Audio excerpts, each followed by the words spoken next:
एक बार की बात है, एक जगह एक राजा था जो अपनी ताकत और अक्लमंदी के लिए चारों तरफ बहुत मशहूर था। इस राजा के 3 बेटे थे जो अपने पिता के ही तरह बहुत लायक थे।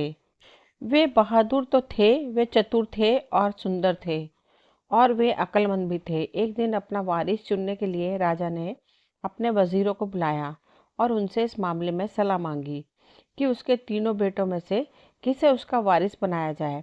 राजा ने उनसे कहा कि वे तीनों राजकुमारों को ले जाएं और उनका इम्तिहान लें, और इनमें से एक जिसे भी वे लोग चुन लेंगे वही उसके बाद उसकी राजगद्दी पर बैठेगा। कुछ दिन बाद सभी वजीर अपने अपने जवाब लेकर राजा के दरबार में हाजिर हुए। राजा के वजीरों के सरदार ने कहा, वारिस चुनने के लिए राजा गुस्सा न हो तो हम कुछ बोलें। राजा की इजाज़त पाने के बाद उन्होंने कहा, राजा अपने राजकुमार को दुनिया में व्यापार करने के लिए भेजे, और जो भी राजकुमार सबसे ज़्यादा पैसा कमा कर लौटे उसी को राज्य दिया जाए। यह कहकर सब वजीरों ने हाँ में अपने सिर झुकाए कि यह उन सबका फैसला है। राजा ने भी कहा ऐसा ही होगा, और कहकर उसने अपना फैसला उन तीनों राजकुमारों को बताया। जब उनकी यात्रा की सब तैयारियां हो गई तो वे जहाज पर चढ़ने के लिए समुद्र के किनारे इकट्ठा हुए। जब वे अपनी जगह जहां उन्हें जाना था वहां पहुंच गए, तब वहां से एक दूसरे से अलग हो गए। एक भाई एक दिशा में चला गया, दूसरा भाई दूसरी दिशा में चला गया, और तीसरा भाई तीसरी दिशा में चला गया।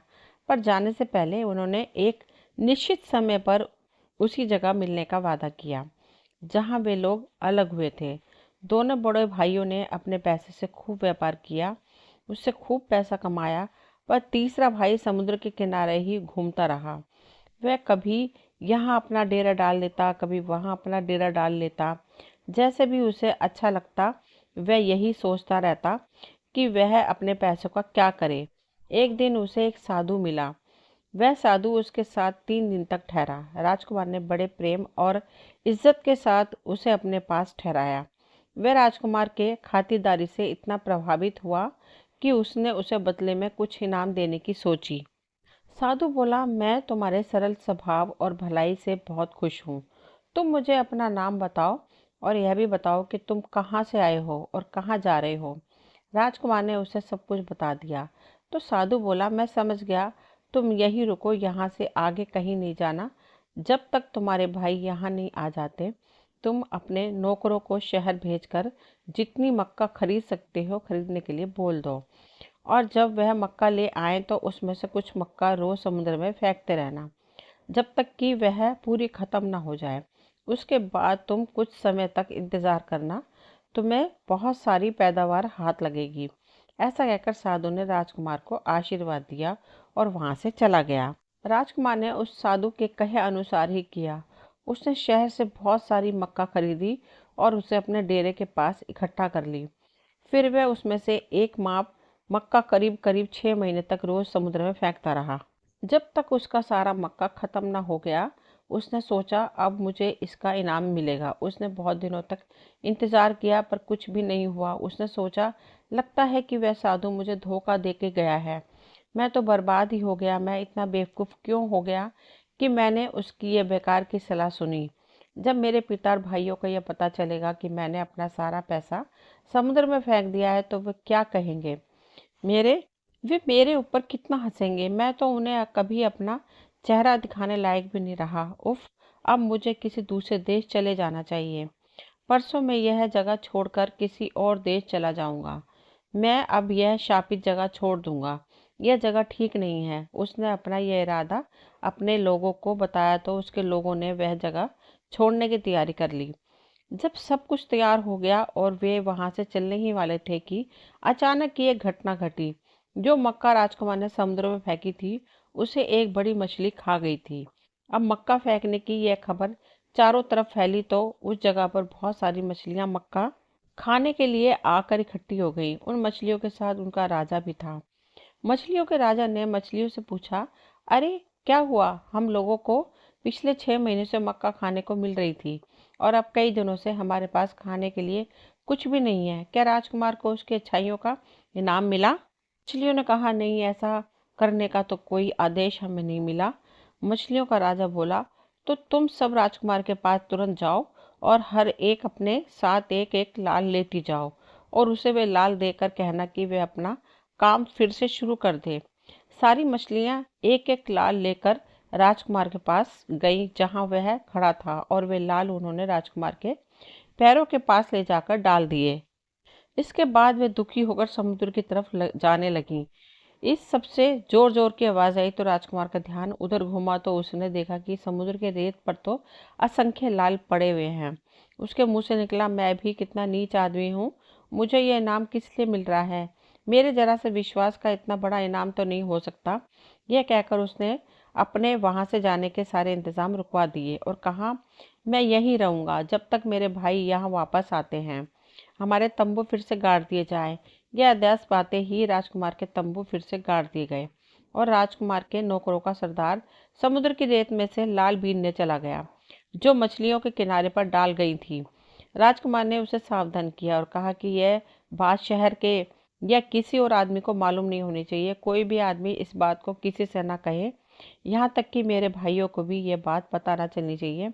मैं तुम्हें चेतावनी देता हूँ, तुम मेरा विश्वास मत खोना। अगर तुम लोग मेरी बात मानोगे तो मैं तुम्हें भरपूर इनाम दूंगा। उसके नौकरों के सरदार ने उससे वादा किया कि वह ऐसा ही करेंगे। फिर जितने दिन भी राजकुमार वहां रहा, वह रोज मछलियों को मक्का खिलाता रहा। उसके खजाने का कहीं किसी को पता न चल जाए, इसके लिए उसने वे सब लाल गोबर के बने हुए छोटे छोटे ढेरों में छिपा दिए और फिर उन ढेरों को सुखा लिया।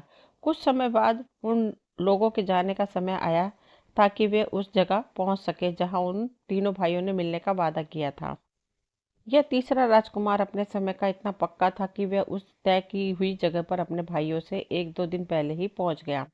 जब वे सब मिले तो उन्होंने एक दूसरे से पूछा, तुम्हारा कैसा रहा? सबसे बड़ा राजकुमार बोला, मैंने कपड़े का व्यापार किया और मैंने इतना पैसा कमाया। कहकर उसने बताया कि उसने कितना पैसा कमाया। उसके दोनों छोटे भाइयों ने उसकी बड़ी तारीफ की। दूसरा राजकुमार बोला, मैंने बनिया की तरह व्यापार किया और इतना पैसा कमाया। उसने भी अपनी कमाई हुई रकम बहुत सारी बताई तो दूसरे दोनों भाइयों ने उसकी भी खूब बड़ाई की। सबसे बाद में सबसे छोटा राजकुमार बोला, भाइयों जरा मेरी किस्मत देखो। कहकर उसने अपने साथ लाया गोबर के छोटे छोटे ढेरों का ढेर उन्हें दिखा दिया। उसके दोनों भाइयों ने अफसोस जाहिर करते हुए कहा, उफ, हमारे भाई ने एक ऐसा व्यापार चुना जिसमें उसका कोई फायदा ही नहीं हुआ। जल्दी एक जहाज किनारे पर ले जाया गया और तीनों राजकुमार अपने अपने नौकरों के साथ उस जहाज पर चढ़ गए और अपने देश की तरफ चल पड़े। अब हुआ ऐसा कि जहाज पर लकड़ी के बारे में एक बहुत ही बेवकूफ़ी का फैसला हो गया। आधी दूर तक चलने पर पहले ही उनकी लकड़ियां बहुत कम रह गईं। तो जहाज का कप्तान और दोनों बड़े राजकुमार सबसे छोटे राजकुमार के पास आए और उससे जहाज के लिए उसके गोबर के कुछ ढेर मांगे। उन्होंने उससे यह भी कहा कि वे देश पहुंचते ही उसकी कीमत उसे दे देंगे। राजकुमार ने उन्हें वे ढेर उतने लिए जाने की इजाज़त दे दी जितने उन्हें चाहिए थे। सो अगले दिन उनमें से लाल निकलने के बाद उसने उन्हें बाकी बची यात्रा के लिए काफ़ी ढेर दे दिए। इस तरह जहाज ठीक समय पर उनके देश पहुंच गया और शाही सवारियां किनारे पर उतरी। तुरंत ही वे सब अपने पिता के महल की तरफ चल पड़े। उनके घर पहुंचने के एक दो दिन बाद ही राजा ने सारी जनता को बुलाया जिसके सामने राज्य का वारिस घोषित किया जाना था। ये बहुत सारे लोग राजा के महल में आकर इकट्ठा हो गए। राजा अपने शाही ढंग से अपने दरबारियों के साथ आकर बैठा। उसके चारों तरफ लोगों की भीड़ थी। राजा ने तीनों राजकुमार को बुलाया ताकि वे राजा और जनता को अपना लाया हुआ पैसा दिखा सकें और अपनी यात्रा का अनुभव सुना सकें। सबसे पहले सबसे बड़ा राजकुमार आया। उसने बड़ी ऊंची आवाज़ में अपनी यात्रा का हाल बताया और अपनी लाई कमाई दिखाई। फिर दूसरा राजकुमार आया, उसने भी वैसे ही किया। जब लोगों ने उन दोनों को सुना तो चिल्लाकर बोले, इसी को हमारा राजा बनाओ, इसी को हमारा राजा बनाओ। फिर तीसरे राजकुमार की बारी आई तो उसने अपने गोबर के ढेर राजा और जनता को दिखाए। उसे देखकर सब लोग बहुत हंसे और हंसकर बोले, इसे जाने दो, इसे जाने दो। राजकुमार अपने पिता से बोला, इतनी जल्दी मत कीजिए पिताजी। फिर वह जनता की तरफ देखकर कुछ गुस्सा होकर बोला, अभी तो आप लोग हंस रहे हैं पर बाद में आप लोग अपने हंसने पर पछताएंगे। इन गोबर के हर ढेर में एक एक लाल है जिनकी कीमत नहीं मापी जा सकती। इतना कहकर उसने गोबर का एक ढेर तोड़ा जिसमें से एक लाल निकला। देखो देखो, यह कहकर उसने गोबर के कई ढेर तोड़ डाले जिनमें से हर एक में से एक एक लाल निकल पड़ा। यह देखकर तो सबके मुंह से आश्चर्य की एक चीख सी निकल गई। राजा बोला, मैंने तो ऐसे लाल पहले कभी नहीं अपनी जिंदगी में देखे।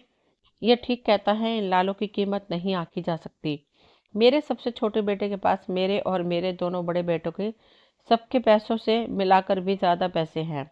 तो अपने बाद में उसी को इस देश का राजा घोषित करता हूँ। यह देखकर सब लोग चिल्ला पड़े कि इसी को राजा बनाना चाहिए। उसके बाद वे सब अपने अपने घर चले गए। कुछ समय बाद जब राजा मर गया तो उसका सबसे छोटा बेटा राजा बना दिया गया। उसने अपने दोनों बड़े भाइयों को अपने नीचे खास ओहदे पर रख लिया। दोस्तों, ये कहानी यही तक थी। मुझे उम्मीद है आप सभी को पसंद आई होगी। अगर पसंद आई हो तो प्लीज़ चैनल को सब्सक्राइब करें, वीडियो को लाइक शेयर करें। कहानी सुनने के लिए आप सभी का तहे दिल से शुक्रिया। मिलती हूँ कोई एक नई कहानी लेकर।